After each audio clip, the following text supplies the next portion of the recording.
From drama scenes to kilig, partners pa rin ang ikalimang utos love team sa sumabak sa ating challenge. Sino kaya ang magwawagi? Let's watch this.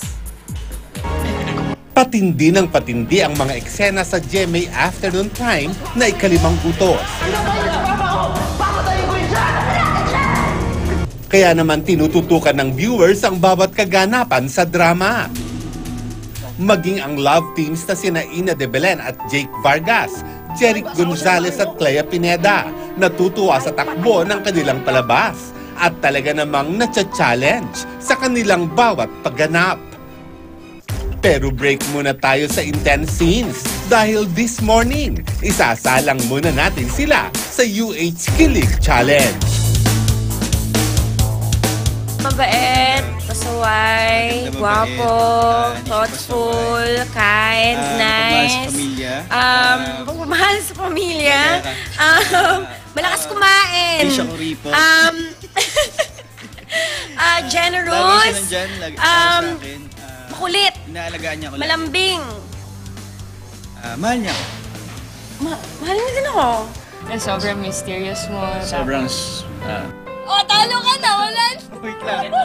Natalo na siya. Bakit? Yes. Ganun ba yun?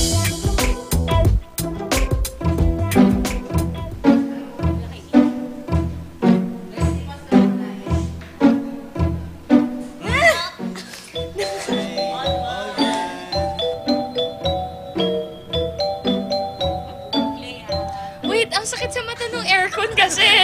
Naluluha ako sa aircon. Talaga ba?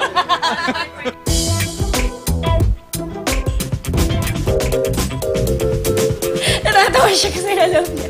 Mas malakas siya. Wait. Let me win eh. Ubaya.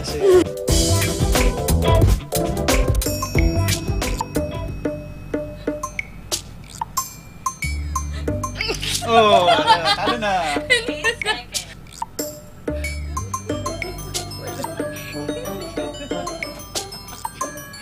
Tumatawa ka na eh.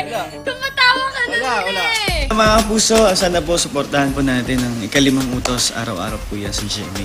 Yes, marami pang mangyayari guys. So, abangan nyo yung mga episodes namin. Invite po namin kayo na palaging manood na ikalimang utos after ng asawa ko, Karibal ko. Yeah, marami pa po kayong dapat abangan. Marami pang posibleng mangyari. Kaya sana po hanggang dulo, subaybayan niyo po kami.